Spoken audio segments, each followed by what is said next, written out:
شهر رمضان الذي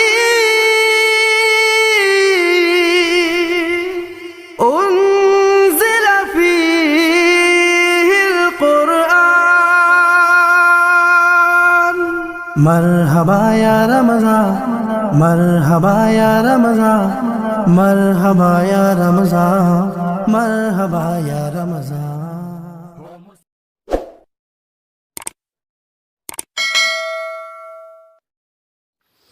السلام علیکم ورحمۃ اللہ وبرکاتہ. اعوذ باللہ من الشیطان الرجیم. بسم اللہ الرحمن الرحیم.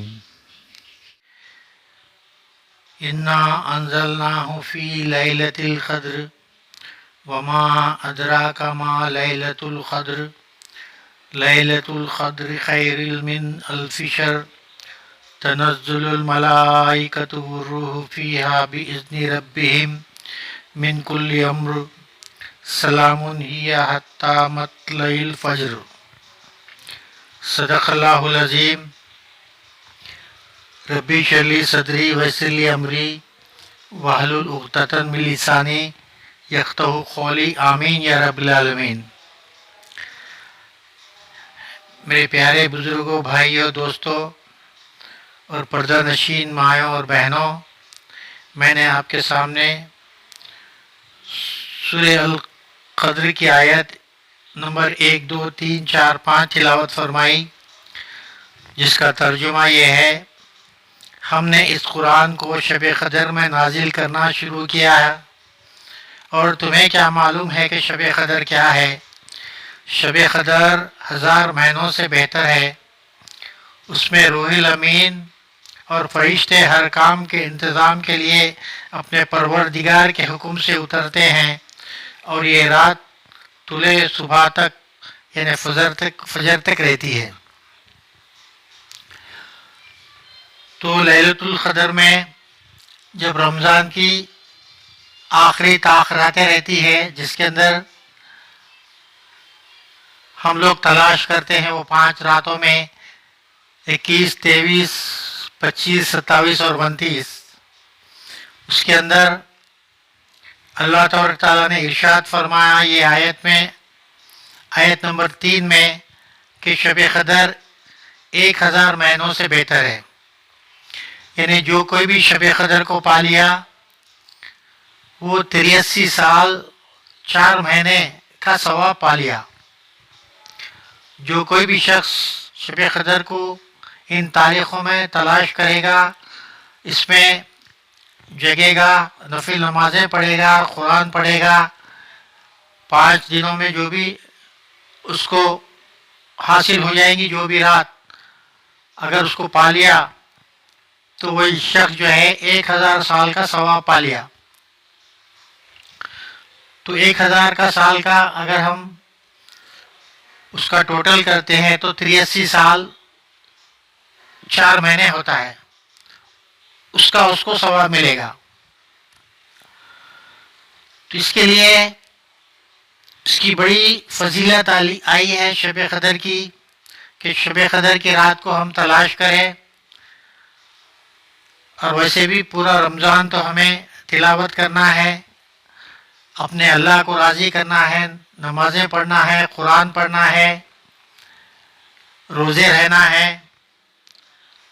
تو اللہ تبارک تعالیٰ فرما رہے ہیں کہ میرا بندہ جب کبھی بھی مجھ سے کوئی چیز مانگتا ہے تو میں اسے دے دیتا ہوں. قرآن مجید کی ایک آیت ہے، وہ آیت کے اندر اللہ تبارک تعالیٰ ارشاد فرمایا، سورہ بقرہ کی آیت نمبر 186 بھی ہے، اور سورہ غفر کی آیت نمبر 60 بھی ہے، جس کے اندر اللہ تبارک تعالیٰ ارشاد فرما رہے ہیں: اور تمہارے پروردگار نے کہا کہ تم مجھ سے دعا کرو، میں تمہاری دعا قبول کروں گا. بے شک وہ لوگ جو تکبر میں میری عبادت سے عنقریب غافل ہے، وہ عنقریب جہنم میں ذلیل و خوار ہو کر داخل کر دیے جائیں گے. جو دعا کر رہے ہیں اللہ تبارک تعالیٰ ان کو تو دعاؤں کی وجہ سے وہ جو بھی مانگیں گے ان کو دیں گے، لیکن جو لوگ تکبر کرتے ہیں دعا مانگنے میں، اکڑتے ہیں دعا مانگنے میں، ویسے لوگوں کو اللہ تبارک تعالیٰ ارشاد فرما رہے ہیں کہ جو لوگ تکبر کرتے ہیں میری عبادت سے، عنقریب وہ میں ان کو جہنم کے میں داخل کر دوں گا، آپ نے ارشاد فرمایا۔ اور یہی سے ملتی جلتی آیت سورہ بقرہ کی 186 میں بھی ہے کہ اللہ تبارک تعالیٰ نے ارشاد فرمایا، سابقہ امتوں میں یہ تھا کہ جو ہے اللہ تبارک تعالیٰ اپنے رسولوں کو کہتے تھے کہ دعا مانگو میں قبول کروں گا، لیکن امت محمدیہ کی یہ خصوصیت ہے کہ اللہ تبارک تعالیٰ نے خود آیت نازل فرمائی اور بندوں کو کہہ رہے ہیں کہ مجھ سے دعا مانگو، اور پھر خود ہی کہہ رہے ہیں کہ میں تمہاری دعا قبول کروں گا۔ قربان جائیں اللہ تبارک تعالیٰ کے اوپر، خود ہی فرما رہے ہیں کہ اس کے اندر آیت کے اندر فرما رہے ہیں کہ دعا مانگو، اور خود ہی کہہ رہے ہیں کہ میں دعا کو قبول کروں گا۔ کتنی بڑی فضیلت ہے یہ، ہم پر کتنا بڑا کرم و احسان ہے اللہ تبارک تعالیٰ کا۔ تو مسلمان جو بھی دعا اللہ سے کرتا ہے اللہ اس کو عطا فرماتا ہے، بشرطے کہ اس میں کسی گناہ یا خطا رحمی کی دعا نہ ہو، اس میں ایسی دعا شامل نہ ہو جس کے اندر کوئی گناہ شامل ہو، یا پھر ایسی دعا کسی سے خطا رحمی یعنی تعلق چھوڑنا یا ان سے جو ہے دور ہو جانا، ویسی دعا شامل نہیں ہونا۔ وہ دو دعاؤں کو چھوڑ کر اللہ تبارک تعالیٰ ساری دعاؤں کو انشاءاللہ قبول فرماتے ہیں۔ پھر ایک جگہ ارشاد ہوا حدیث کے اندر کہ اللہ تعالیٰ 3 چیزوں کو یہ کرتے ہیں۔ ایک تو یہ کہ جو بندہ مانگتا ہے اس کو وہی مل جاتا ہے، دوسرا یہ کہ وہ چیز جو مانگتا ہے اس کو یہاں نہیں ملتی بلکہ اللہ تبارک تعالیٰ آخرت میں ثواب کے ذریعے سے وہاں پہنچاتے ہیں، تیسرا یہ کہ اس کو یہاں نہیں ملتی بلکہ اللہ تبارک تعالیٰ اس کی کوئی آفت و مصیبت اس پر جو نازل ہونے والی تھی اس کو ٹال دیتے ہیں۔ یہ 3 چیزیں ہیں اس کے اندر دعا قبولیت کرنے کے، یہاں تک کہ مسلمان ہونا بھی قبولیت کی دعا کی شرط نہیں ہے، کافروں کی دعا بھی اللہ تعالیٰ کے پاس قبول ہوتی ہے۔ آپ دیکھتے ہیں کہ یہ لوگ اللہ کو چھوڑ کر دوسروں کو معبود یہ کرتے ہیں، مانگتے ہیں، لیکن دینے والے تو اللہ تعالیٰ ہے، تو وہ مانگتے تو بتوں سے ہے لیکن اللہ تبارک تعالیٰ خود دے رہے ہیں ان کو۔ تو اس کے لیے اللہ تعالیٰ نے ارشاد فرما رہے ہیں کہ کافر کی دعا بھی اللہ تعالیٰ کے پاس قبول ہوتی ہے۔ تو یہ جو شب قدر کا مسئلہ ہے، جو 83 سال 4 مہینے کا جو ہم کو ثواب ملنے والا ہے، ہم کوشش کریں کہ اس کو حاصل کریں،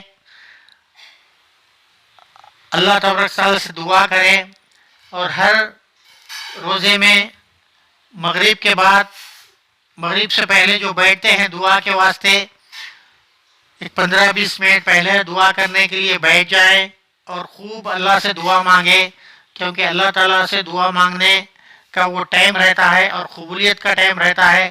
اس کے لیے اللہ تعالیٰ نے یہ آیت اتاری ہے کہ تم اور تمہارے پروردگار نے کہا ہے کہ تم مجھ سے مانگو، میں تمہاری دعاؤں کو قبول کروں گا۔ ایک بار جو ہے حضور پاک صلی اللہ علیہ وسلم کے پاس کچھ لوگ آئے، آ کر فرمایا کہ اللہ تبارک تعالیٰ اگر قریب ہے تو ہم چپکے سے دعا کریں گے، اگر دور ہے تو ہم اونچی آواز میں دعا مانگیں گے۔ تو حضور پاک صلی اللہ علیہ وسلم خاموش رہ گئے۔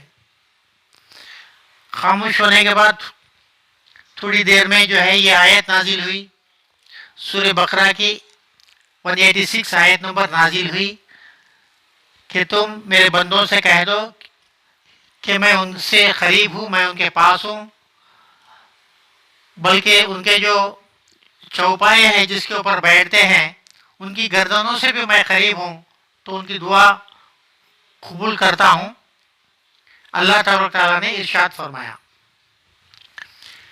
اس کے لیے ہمیں چاہیے کہ اللہ تبارک تعالیٰ سے جو ہے زیادہ سے زیادہ دعا مانگے. اللہ تبارک تعالیٰ دعا مانگنے سے خوش ہوتے ہیں اور جو تکبر کرتا ہے اس سے ناراض ہوتے ہیں. اور ایک حدیث سے قدسی ہے. حدیث قدسی اس کو کہا جاتا ہے جو اللہ کہتے ہیں اور رسول اللہ کے زبان سے نکلتی ہے. تو اس حدیث میں ارشاد ہوا, اللہ تبارک تعالیٰ فرماتے ہیں جو شخص میری حمد و ثنا میں اتنا مشغول ہو کر اپنی حاجت مانگنے کی بھی اسے فرصت نہ ملے, اس کو میں مانگنے والوں سے زیادہ دیتا ہوں. اور ایک حدیث میں ہے جو شخص قرآن کریم کی تلاوت میں اتنا مشغول ہو کہ مجھ سے اپنی حاجات مانگنے کی بھی اس سے فرصت نہ ہو تو میں اس کو اتنا دوں گا کہ جو مانگنے والوں سے بھی زیادہ ہوں گا. تو یہ اللہ تبارک تعالیٰ کا بڑا احسان ہے ہم پر کہ اللہ تبارک تعالیٰ خود کہہ رہے ہیں کہ مجھ سے مانگو اور میں دوں گا, اور خود ہی آپ نے ارشاد فرمایا. اور ایک حدیث میں عائشہ صدیقہ رضی اللہ تعالیٰ عنہ فرماتی ہیں کہ میں نے رسول کریم صلی اللہ علیہ وسلم سے فرماتے سنا کہ جتنی بھی کتابیں نازل ہوئی وہ رمضان مبارک میں نازل ہوئی. آپ نے فرمایا ابراہیم علیہ السلام کے اوپر جو صحیفے نازل ہوئے وہ رمضان کی 1 تاریخ تھی, اور موسیٰ علیہ السلام کے اوپر جو تورات نازل ہوئی وہ رمضان کی 6 تاریخ تھی, اور داؤد علیہ السلام کے اوپر جو زبور نازل ہوئی وہ رمضان کی 12 تاریخ تھی, اور عیسیٰ علیہ السلام کے اوپر جو انجیل نازل ہوئی وہ رمضان کی 18 تاریخ تھی, اور قرآن جو نازل ہوا وہ رمضان کی 25ویں تاریخ کی تھی. لیکن یہ تاریخیں کیا ہے, گھوم پھر کر آتی ہیں. اس کی وجہ سے یہ 5 تاخیراتوں میں ہمیں تلاش کرنا چاہیے. اور ایک حدیث میں آیا ہے کہ جبرائیل علیہ السلام حضور پاک صلی اللہ علیہ وسلم کے پاس آئے اور آپ کو بتلایا اور آپ چلے گئے. اس کے بعد حضور پاک صلی اللہ علیہ وسلم کے گھر کے سامنے دو لوگ جھگڑ رہے تھے. آپ گھر سے باہر نکلے اور ان کے اندر صلح کرا دیا. جب آپ واپس آ گئے تو یہ بھول گئے کہ وہ تاخیرات کون سی تھی. اس کے بعد جبرائیل علیہ السلام آ کر فرمایا کہ یہ 5 راتوں میں تلاش کرو. اس کے لیے ہمیں یہ 5 راتوں میں تلاش کرنا ہے, اور کوئی ایک رات ہمیں حاصل ہو گئی تو اس کے اندر ہمیں 83 سال 4 مہینے کا ثواب حاصل ہو جائے گا. یہ بہت بڑی کامیابی ہے. اگر انسان کئیوں رمضان کئیوں ایسے راتوں میں اگر جگ لے تو 83 سال 4 مہینے کے حساب سے کئیوں رمضان اس کی زندگی میں آتے ہیں تو وہ بس خزانوں کو لوٹ لیتا ہے. تو یہ بہت بڑی کامیابی ہے. اور رمضان مبارک میں خاص طور پر روزے رہتے وقت ہماری جسم کا ہر چیز روزہ رہتی ہے, تو خاص طور پر اپنی آنکھوں کا, اپنے کانوں کا, اپنی زبان کا, اپنے ہاتھوں کی حفاظت فرمائیں. آنکھوں سے کوئی ایسی چیز نہ دیکھے جس سے اللہ ناخوش ہو. کانوں سے ایسی چیز یعنی کسی کی غیبت, کسی کا گلہ, کسی کا شکوہ نہ سنیں کیونکہ اللہ راضی نہ ہو. اللہ تبارک تعالیٰ نے ارشاد فرمایا کہ جو بندہ ہر چیز چھوڑ کر, جو اللہ تعالیٰ جس سے ناراض ہوتے ہیں, چھوڑ کر اگر روزہ رہتا ہے تو وہ روزہ قبول ہے. لیکن اللہ تبارک تعالیٰ ارشاد فرما رہے ہیں کہ ایسے انسان کے روزے کی مجھے ضرورت نہیں ہے جو ساری چیزیں کرتا ہے لیکن بھوکا رہتا ہے. خالی بھوکا رہ کر فائدہ نہیں ہے. آنکھوں کی حفاظت کرنا, غیر محرم لوگوں کو نہیں دیکھنا ہے. کانوں کی حفاظت کرنا غیبت وغیرہ سے. زبان کی حفاظت کرنا, اپن غیبت نہیں کرنا چاہیے کسی کی, نہ کسی کا دل دکھانا چاہیے. یہ رمضان کے اندر خاص اپنا خیال رکھے. تو اللہ تبارک تعالیٰ سے دعا ہے کہنے سننے سے زیادہ اللہ تبارک تعالیٰ عمل کرنے کی توفیق عطا فرمائیں. آمین یا رب العالمین. السلام علیکم ورحمۃ اللہ وبرکاتہ.